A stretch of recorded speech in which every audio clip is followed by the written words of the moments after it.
আজকে একটা খুশি সংবাদ আছে, ভারতের জন্য বড় ভয়াবহ দুঃসংবাদ এটা। আমার নেত্রকোনার কৃতি সন্তান Zaman Babar, we are looking for শত্রু, বের হয়ে গেছে। নেত্রকোনার লৌহ মানব, সাহস আছে, 10 ট্রাক আর 20 ট্রাক লাগে আমরা আনবো ইনশাআল্লাহ ভারতকে শায়েস্তা করবার জন্য। হিন্দুত্ববাদীরা বাংলাদেশ দখল করবে। অপ্রিয় মুসলিম উম্মাহ, মুসলিম উম্মার যুবকেরা, তোমাদেরকে বলি, এটা আমাদের প্রাণের দাবি তোমাদের প্রতি। যদি বাংলাদেশকে দখল করা তো দূরের কথা, হিন্দুত্ববাদীদের চোখ যদি এদেশের ভূখণ্ডের উপর পড়ে, হিন্দুত্ববাদীদের বিরুদ্ধে দাঁত ভাঙা জবাব দেওয়ার জন্য তৈরি আছে তো ইনশাআল্লাহ? তৈরি আছে তো ইনশাআল্লাহ?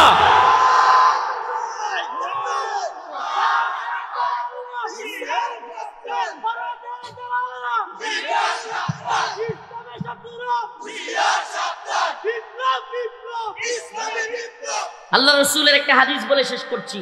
ইসাবাতানে মিন উম্মতি, ইসাবাতানে মিন উম্মতি আহরাজাহুমুল্লাহু মিনান নার, ইসাবাতুন তাগজুল হিন্দা ওয়া ইসাবাতু মা ঈসা ইবনে মারইয়াম। সুবহানাল্লাহি ওয়া বিহামদিহি। আল্লাহ রাসূল বলেছেন, এটা অস্বীকার করবার সুযোগ নাই। কেন নাই? কারণ এমন এক ব্যক্তি বলেছেন যার 2 ঠোঁটের মাঝখান দিয়া জীবনে কোনোদিন মিথ্যা বের হয়নি। সুবহানাল্লাহ। এটা শুধু আমরা স্বীকার করি না, মক্কার কাফের মুশরিকরা পর্যন্ত এ কথা স্বীকার করত। আমাদের রাসূলকে তারা পাগল বলতো, জাদুকর বলতো, গণক বলতো, কিন্তু কোনোদিন মক্কার কাফেররাও মিথ্যাবাদী বলে নাই। আমার সেই রাসূল বলেছেন, ইসাবাতানে মিন উম্মতি আহরাজাহুমুল্লাহু মিনান নার, ইসাবাতুন তাগজুল হিন্দা ওয়া ইসাবাতু মা ঈসা ইবনে মারইয়াম। আমার উম্মতের 2টা দলের সাথে যুদ্ধ হবে, আর এই 2টা দল আমি তাদেরকে জাহান্নাম থেকে মুক্তি ঘোষণা দিলাম। একটা দল ইসাবাতুন তাগজুল হিন্দা, হিন্দুস্তানের সাথে মুসলমানদের এক ভয়াবহ যুদ্ধ হবে, সেই যুদ্ধে শরীক হওয়া মুজাহিদ, সেই দলটা। প্রিয় হাজিরিন, আখিরি পয়গাম, সেই দলে আমরা শরীক হইতে রাজি আছি তো ইনশাআল্লাহ? মুসলিমদের দলে শরীক হইতে প্রস্তুত আছি তো ইনশাআল্লাহ? এদেশের ইসলামপন্থী দলগুলোর অবস্থান কি আপনারা দেখেছেন? আপনারা দেখেছেন হাসিনা আমলে এদেশের ইসলামপন্থীরা, আলেমরা কিভাবে নির্যাতিত হয়েছে, নিপীড়িত হয়েছে। আমরা আমাদের উপর কি পরিমাণে জুলুম করেছে।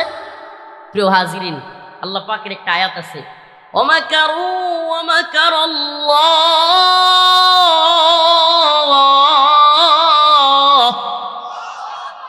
ওয়াল্লাহু খায়রুল মাকিরিন।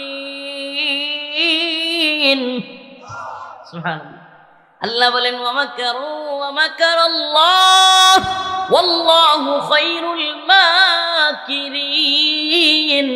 আল্লাহ রাব্বুল আলামিন আমাদেরকে বলতে চান, ও দুনিয়ার ষড়যন্ত্রকারীরা, এই দুনিয়ার ষড়যন্ত্রকারীরা ষড়যন্ত্র করে, আল্লাহ বলেন আল্লাহু খায়রুল মাকিরিন, নিশ্চয় আল্লাহ হলেন উত্তম পরিকল্পনাকারী। পরিকল্পনাকারী কে? ষড়যন্ত্রকারীরা কি জানতো? 2 তারিখেও জানতো 5 তারিখ পালান লাগবে।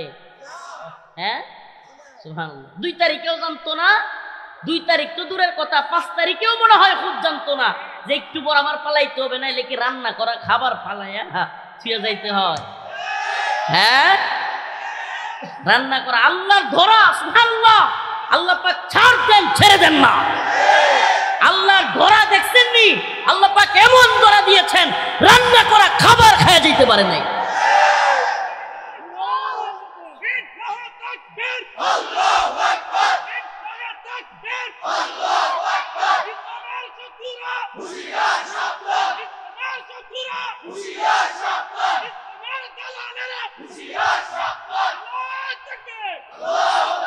আমি তো মনে করি এর চাইতে বড় শিক্ষা জালেমদের জন্য আর কিছু হইতে পারে না।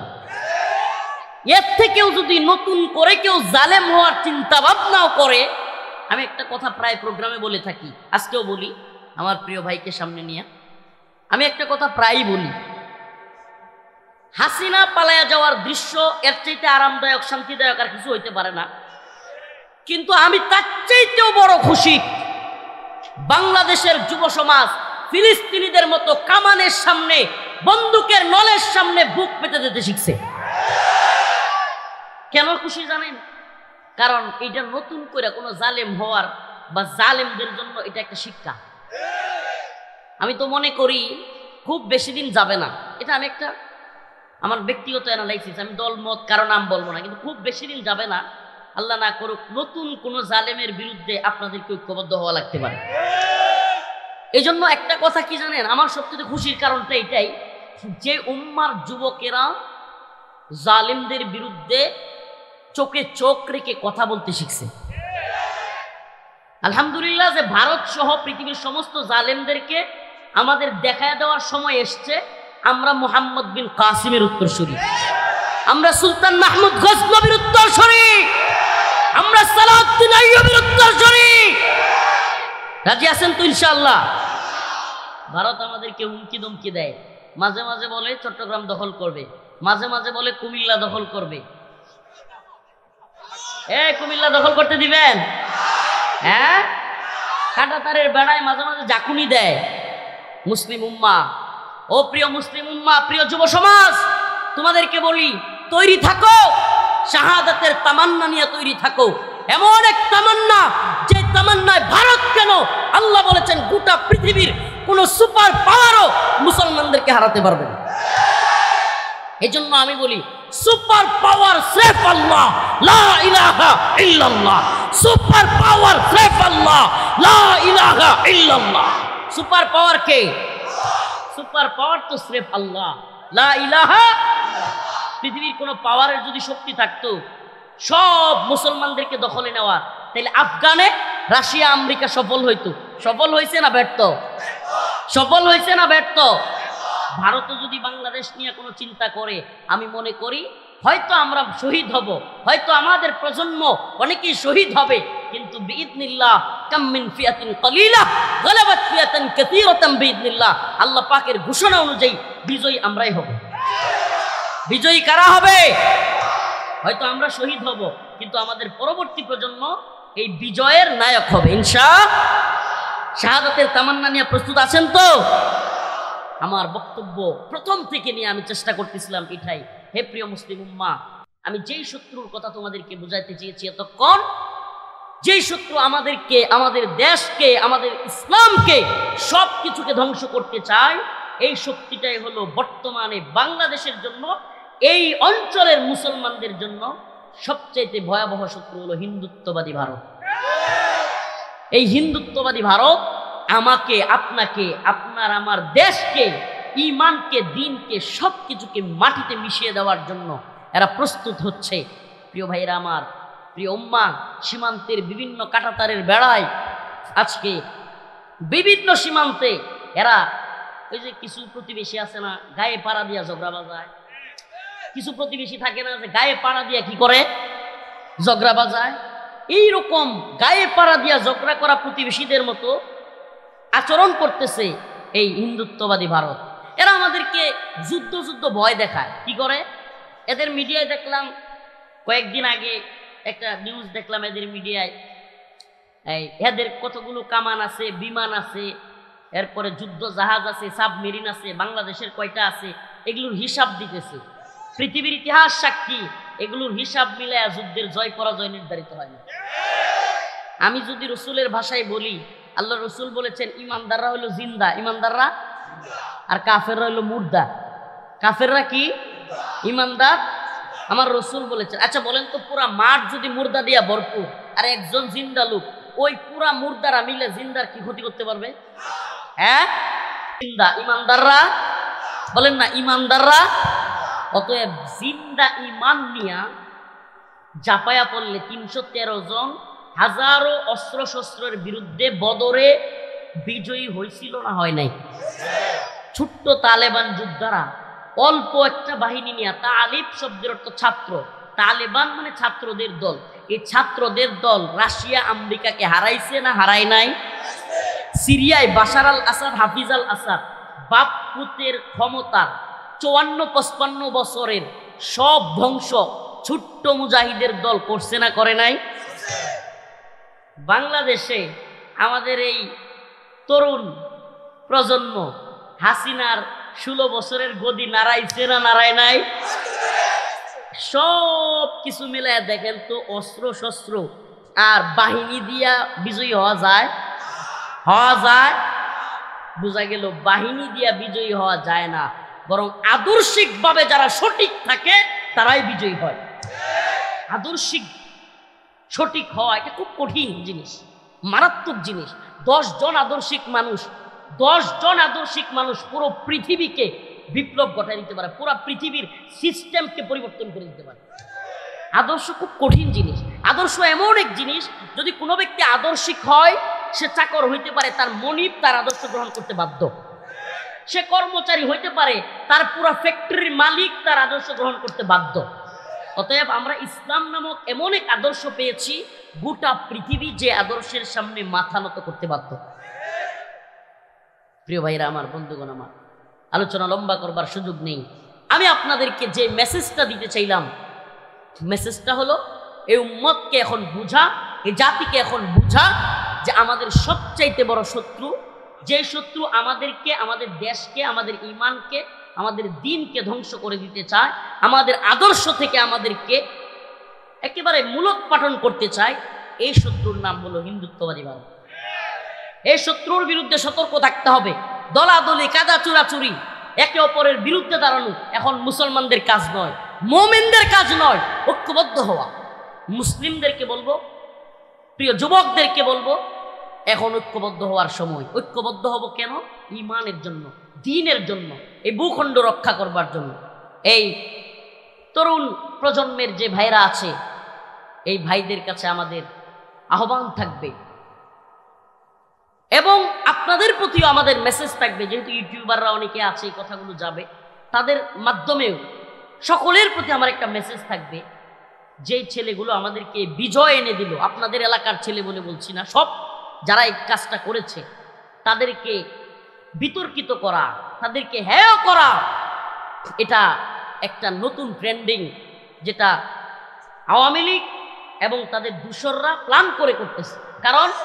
কারণ এই বিপ্লবের সৈনিকদেরকে যদি মাইনাস করা যায়, এদেরকে যদি মেন্টালি কিংবা এদের সে আদর্শিক জায়গায় যদি এদের আঘাত করা যায় যে এরা দুর্নীতিবাজ, এরা এইটা, এরা ওইটা, তাহলে তারা যে ঠিক ছিল, আওয়ামী লীগ সঠিক ছিল, এটাকে মানুষের সামনে প্রমাণ করা সহজ হবে। আপনাদেরকে আমি কথা বুঝাইতে পারছি? যারা এই বিপ্লবের অগ্রসেনানী, এই বিপ্লবে যারা একেবারে ফ্রন্ট লাইনে ছিল, প্রথম কাতারে ছিল, এদেরকে যদি দুর্নীতিবাজ, ভণ্ড কিংবা এরা খারাপ মানুষ, এটা জাতির সামনে প্রমাণ করা যায়, তাহলে আমরা ভালো ছিলাম, নাউজুবিল্লাহ, মানে আওয়ামী লীগ ভালো ছিল, এটা আওয়ামী লীগ প্রমোট করতে পারবে। এই চেষ্টাটা আওয়ামী লীগ করতেছে, এটা আওয়ামী লীগের দূষররা করতেছে।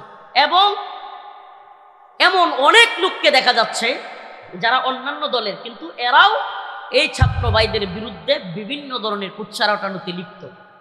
প্রিয় জাতি, প্রিয় এলাকাবাসী, আপনাদের প্রতি আমাদের একটা মেসেজ থাকবে। আচ্ছা বলেন, হাসিনা এমন কোন সেক্টর নাই যেই সেক্টরে আমাদেরকে জুলুম করে নাই? আমাদের মাদ্রাসা ছাত্রদেরকে গুলি করে মারছে কি মারে নাই? স্কুলের ছোট ছোট বাচ্চাদেরকে গুলি করে মারছে কি মারে নাই? আলেম ওলামাদেরকে মামলা দেয় কি দেয় নাই? শত শত আলেমদেরকে রিমান্ডের নামে নির্যাতন করছে না করে নাই? আমার ব্যক্তিগতভাবে আমি কথাটা অনেক প্রোগ্রামে বলেছি, আমার কাপড় চোপড় খুলে মহিলাদের দ্বারা ছবি ভিডিও পর্যন্ত করছে এই সরকার। আমাকে বলেন, এই সরকার আলেমদেরকে রিমান্ডের নামে নির্যাতন করছে কি করে নাই? আওয়ামী লীগ কিংবা হাসিনা সরকার দেশের সর্বজন শ্রদ্ধেয় আলেমকে কারাগার থেকে হত্যা করে বের করছে কি করে নাই? দেশের টাকা বিদেশে পাচার করছে কি করে নাই? দেশকে ভারতের গোলাম বানাইছে কি বানায় নাই? এত এত অপরাধ। এই ছাত্রলীগ এমসি কলেজে সিলেটে স্বামীর সামনে স্ত্রীকে গণধর্ষণ করছে কি করে নাই? এই ছাত্রলীগ আমাদের ভাই আবরার ফাহাদকে ভারতের কথায়, হিন্দুত্ববাদীদের কথায় বুয়েটে আমাদের ভাই আবরার ফাহাদকে পিটিয়ে হত্যা করছে কি করে নাই? কয়টা বলবো? এমন কোন অপরাধ আছে যেটার সাথে ওদের নাম নাই? বলেন আপনাকে, বলেন আমাকে। এই এত অপরাধের পরে এত জুলুম, আমি তো মনে করি আমরা যদি আল্লাহ পাকের কাছে হাজার হাজার লাখো লাখো সিজদা দিয়াও শুকরিয়া আদায় করি, আল্লাহ পাক এই জালিম থেকে যে আমাদেরকে পরিত্রাণ দিছে এটা শুকরিয়া আদায় হবে না। এই জন্য এই ভাইগুলোকে কৃতজ্ঞতা দিতে, এই ভাইগুলোকে এই জন্য সাপোর্ট দিতে, কিংবা এই ভাইগুলোর পক্ষে দাঁড়াতে আমি বা আমরা ন্যূনতম দ্বিধাবোধ করি না। ওই জালেমদেরকে প্রতিহত করবার জন্য তারা যে রিস্কটা নিয়েছে, আজকে আপনাদের সন্তান হাসনাত আব্দুল্লাহকে আপনারা নাও পাইতে পারতেন, সে শহীদ হয়ে যেতে পারত, নাও পাইতে পারতেন, কিন্তু জীবনের রিস্ক নিয়ে যে সমস্ত ছেলেরা, যে সমস্ত তরুণ তুর্কিরা আমাদেরকে এই হাসিনা নামক, আওয়ামী লীগ নামক ভয়ঙ্কর জালেমদের থেকে দেশকে আল্লাহ পাক যাদের মাধ্যমে রক্ষা করলেন, আজকে তাদের বিরুদ্ধে কুৎসা রটানো, আজকে তাদের বিরুদ্ধে ঘৃণ্য ষড়যন্ত্র খেলার মধ্যে তাদেরকে গুটির মধ্যে ফেলে দেওয়া, এই সমস্ত কাজে আমরা যেন কেউ শরিক না হই ইনশাআল্লাহ। সর্বশেষ কথা, আখিরি পয়গাম, আজকে একটা খুশি সংবাদ আছে, ভারতের জন্য বড় ভয়াবহ দুঃসংবাদ এটা। আমার নেত্রকোনার কৃতি সন্তান Zaman Babar, we are looking for শত্রু, বের হয়ে গেছে। নেত্রকোনার লৌহ মানব, সাহস আছে, 10 ট্রাক আর 20 ট্রাক লাগে আমরা আনবো ইনশাআল্লাহ। ভারতকে শায়েস্তা করবার জন্য হিন্দুত্ববাদীরা বাংলাদেশ দখল করবে। অপ্রিয় মুসলিম উম্মাহ, মুসলিম উম্মার যুবকেরা, তোমাদেরকে বলি, এটা আমাদের প্রাণের দাবি তোমাদের প্রতি। যদি বাংলাদেশকে দখল করা তো দূরের কথা, হিন্দুত্ববাদীদের চোখ যদি এদেশের ভূখণ্ডের উপর পড়ে, হিন্দুত্ববাদীদের বিরুদ্ধে দাঁত ভাঙা জবাব দেওয়ার জন্য তৈরি আছে তো ইনশাআল্লাহ? তৈরি আছে তো ইনশাআল্লাহ?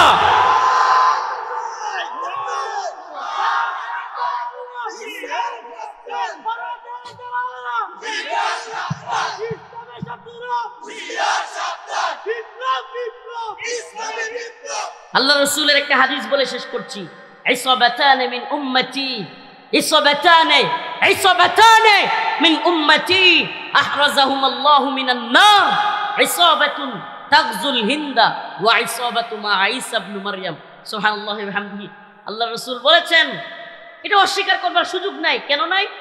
কারণ এমন এক ব্যক্তি বলেছেন যার 2 ঠোঁটের মাঝখান দিয়া জীবনে কোনোদিন মিথ্যা বের হয়নি। সুবহানাল্লাহ।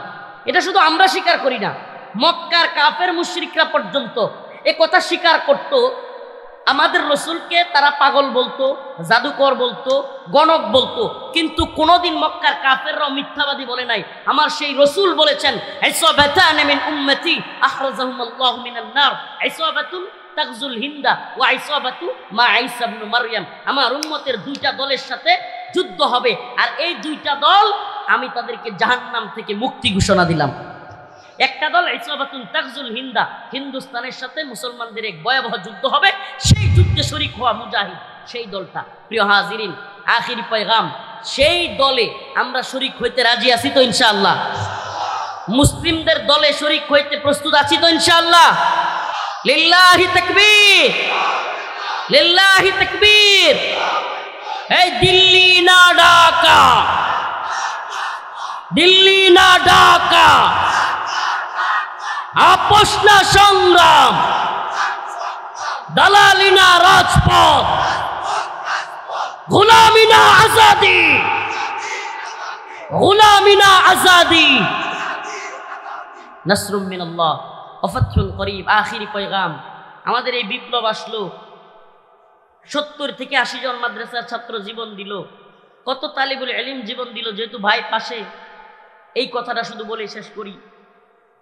আমরা এখন দেখতেছি প্রথম আলো সহ হিন্দুত্ববাদীদের দালাল কিছু মিডিয়া, আলেমদের, ছাত্রদের, মাদ্রাসার ইসলামপন্থীদের এই যে এত বড় ত্যাগ, এটাকে অস্বীকার করতেছে এরা। এবং এই বসেন, শেষ কথা, এরা শুধু অস্বীকারই করতেছে না, আলেমদেরকে বিভিন্নভাবে জঙ্গি, মৌলবাদী, উগ্রবাদী ট্যাগ দেওয়ার প্ল্যান এরা করতেছে। আমি আপনাদের মাধ্যমে, আমার প্রিয় ভাইয়ের মাধ্যমে আমি জানাতে চাই, এদেশে ইসলামপন্থীরা যে ত্যাগ হাসিনার সময় স্বীকার করেছে, হাসিনার সবচেয়ে বেশি রুশান হলে পড়েছে দেশের আলেম ওলামারা। আমি নিজে ব্যক্তিগতভাবে, আমি আমার কথা বলি, আল্লাহ মাফ করুক, আমার ব্যক্তিগত জাহির করার জন্য এইগুলো বলতেছি না, কিন্তু আমি আমার কথা বলি। প্রায় 32 মাস জেল কাটছি, 32 মাস, প্রায় 3 বছর, 26 দিনের মতো রিমান্ডে ছিলাম। আমার উপর দিয়া সকল আলেমদের প্রথমে তো আমাকে ধরছে। এমন কোনো নির্যাতন নাই যেটা করে নাই। নির্যাতনের স্টিম রোলার বড় লম্বা, তারপরও বের হইয়া চুপ থাকি নাই কখনো। ভাইরা যখন ডাক দিছে, ওনারা হয়তো দেখছে কিনা ভিডিওতে, আমি সর্বপ্রথম এমন এক ছেলে যে কিনা লাইভে আইসা আলেমদেরকে, মাদ্রাসা ছাত্রদেরকে ডাক দিয়া বলছি সবাই বের হয়ে আসো। এখন শাহাদাতের সময় ডাকাতে বাড়ি থেকে ঢাকার দিকে আসার পথে ছাত্রলীগের হামলার শিকার হয়েছি। যেখানে হামলার শিকার হয়েছি ওখানেই ছাত্রদেরকে নিয়ে ওদেরকেও হামলা করছি, থাইমা থাকি নাই। আমাদের ক্ষমতার দরকার নেই, আমাদেরকে অমুক পদ দেন তমুক পদ দেন, এটা আমাদের চাওয়াও না। কিন্তু দেখতেছি রাষ্ট্রের নতুন করে রাষ্ট্রের গুরুত্বপূর্ণ স্থানে আবার গাদ্দাররা ঢুকে যাচ্ছে। এটা দেখতেছি গাদ্দাররা আবারও গাদ্দারি করতেছে। আমাদের পদের দরকার নাই, আমরা পদ, এই তন্ত্রমন্ত্রের পদ চাই না। কিন্তু যদি ক্ষমতা লোভী হইয়া আবারও কেউ ভারতের গোলামি কিংবা আমেরিকার গোলামি করবার চিন্তা করে, গোলামদেরকে লাঠি দিয়ে নামাইতে পারি আমরা। আব্দুল হামিদ খান বাসানি উনি বলেছিলেন, পিন্ডি ছেড়েছি দিল্লির গোলামির জন্য না। আমরা তো বলি পিন্ডি ছেড়েছি, দিল্লি ছেড়েছি, ওয়াশিংটনের গোলামির জন্য না। আমরা আল্লাহর গোলামিতে বিশ্বাসী। নতুন করে কেউ আমাদের সাথে গাদ্দারি করবে, মুনাফিকি করবে, এদেশে ইসলামপন্থীদের অবদানকে অস্বীকার করবে, আমরা চুপ থাকবো না, আমরা চুপ থাকবো না। অতএব আপনাদের প্রতি আমাদের বিনীত অনুরোধ থাকবে, এদেশে ইসলামপন্থীরা আপনাদেরকে ভালোবাসে। বলেন না, বন্যায়, দুর্যোগে, দুর্বিপাকে সবার আগে কারা আপনাদের পাশে দাঁড়ায়? সত্যি বলবেন। এ আলেমরা পাশে দাঁড়ায়। সারা দেশে আলেমরা মানুষের ঘরে ঘরে ত্রাণ, ঘরে ঘরে টাকা পয়সা পৌঁছায় দেয়। খায়া না খায়া এই কাজগুলো করে যায় আলেমরা। আলেম সমাজকে ভুল বুঝবেন না, আলেমদের সবাই ভালো এটাও বলছি না, সবাই খারাপ তাও তো না। কিন্তু আলেমবিহীন সমাজ কখনোই কল্পনাও করা যায় না। আলেমবিহীন সমাজ যেন ইসলামবিহীন সমাজ। কেননা আলেমদের ছাড়া আপনি মাসআলা মাসাইল ফতোয়া কার থেকে নিবেন? অতএব আলেমদের প্রতি বিদ্বেষ তৈরি করা, আলেমদেরকে জঙ্গি মৌলবাদী ট্যাগ দেয়া, এটা একটা ভারতীয় চক্রান্ত, এটা আমেরিকান চক্রান্ত। এই চক্রান্ত থেকে আল্লাহ আমাদেরকে হেফাজত করুক, বলে না আমি। এবং সর্বশেষ কথা, বিপ্লব ধরে রাখা, বিপ্লব করার চাইতে আরো কঠিন। এই বিপ্লবকে ধরে রাখবার জন্য আমাদেরকে ঐক্যবদ্ধ থাকতে হবে স্বতঃস্ফূর্তভাবে। আমাদেরকে ওই বিপ্লবের যারা অগ্রনায়ক তাদেরকে সাপোর্ট করতে হবে। আল্লাহ পাক আমাদের সবাইকে ইসলামিক বিপ্লবের জন্য কবুল করুক, বলে না আমিন। কোরআনের বিপ্লবের জন্য কবুল করুক, বলে না আমিন। সুবহানাকাল্লাহুম্মা ওয়া বিহামদিক, আশহাদু আল্লা ইলাহা